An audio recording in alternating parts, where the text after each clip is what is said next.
गगरेट विधानसभा क्षेत्र के प्रसिद्ध धार्मिक स्थल डेरा बाबा हरिशाह दरबार अम्बुआ में 26वीं श्रीमद् गौ भागवत कथा का आज प्रथम दिन था और इस दौरान मां कामाक्षी देवी मंदिर कमाही देवी पंजाब से पधारे मंदिर प्रमुख महंत राजगिरी जी महाराज के पहुंचने पर अम्बुआ दरबार के सेवक राकेश साहा ने उनका सम्मान किया। कमाही देवी मंदिर के महंत राजगिरी जी महाराज ने गौ सेवा और सनातन धर्म के बारे में एकजुट होने का संदेश दिया और दरबार में पहुंचे कमाही देवी मंदिर के महंत राजगिरी महाराज के पावन शब्दों से सभी भक्तों को आशीर्वाद भी दिया गया। इस दौरान उन्होंने क्या कुछ कहा है वो आपको सुनाते हैं।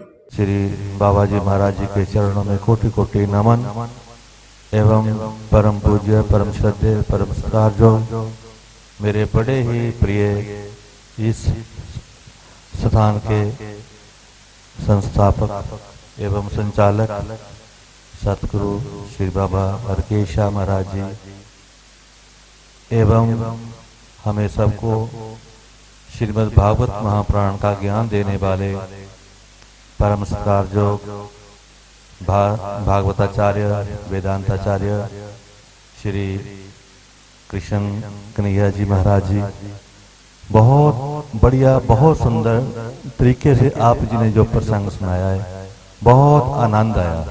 सुनने को मिला कि गौकर्ण महाराज जी ने अपने पिता माता और जो उनका भाई धुंधुकारी जिसने इतना पवित्र शरीर प्राप्त करके भी सभी को दुख दिया और उसका परिणाम क्या निकला, अगले जन्म में वो प्रेत बना और प्रेत बन के भी सभी को दुख दे रहा था।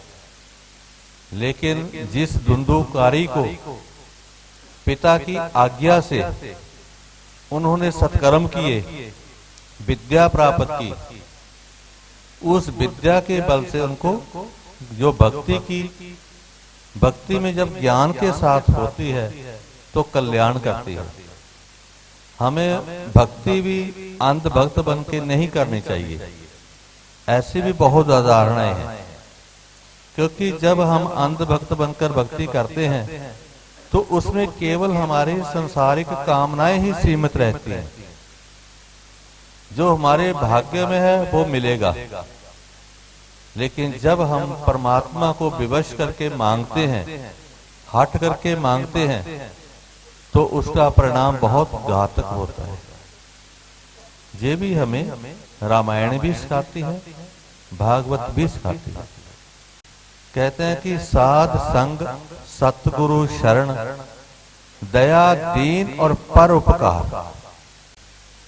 बहुत बड़ा संकल्प है 5000 गौओं का संरक्षण करना, और इतने साल से महाराज जी की इतनी ही गौओं को, मैं कुछ समय पहले भी जहाँ पे आया था तो गौशाला देखी तो वहां पे बहुत गौएं ऐसी थी जो एक्सीडेंटल।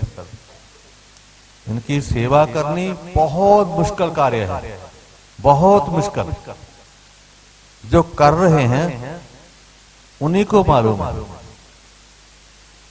आम देखने में तो कोई कहेगा कि लोग पैसे दे देते हैं जी हो जाएगा कर देगा, नहीं होता।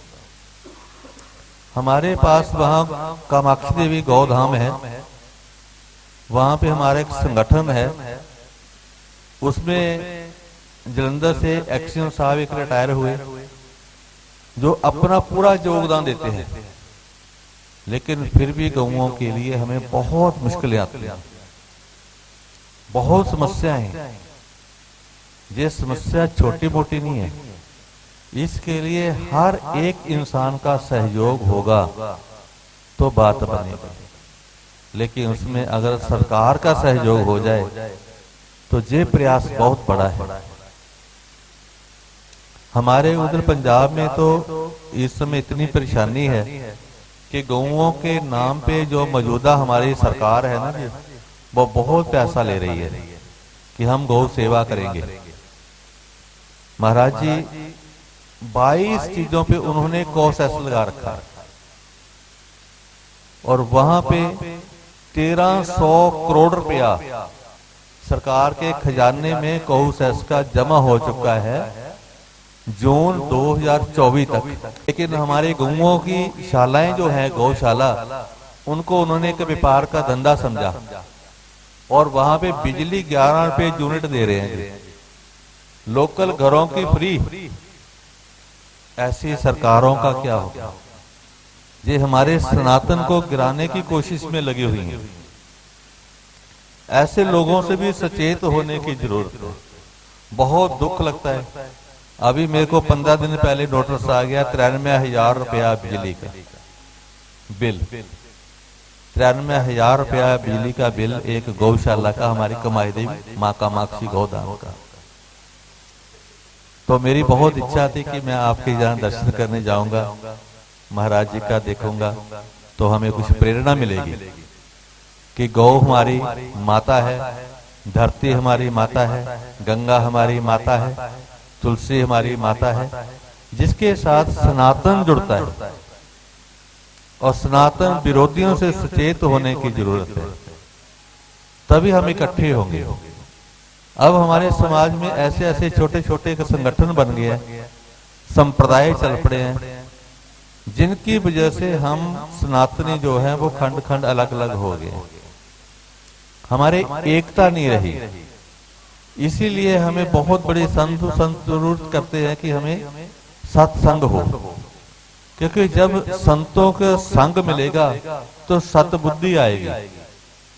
सतबुद्धि के साथ ही हम फिर परोपकार करेंगे।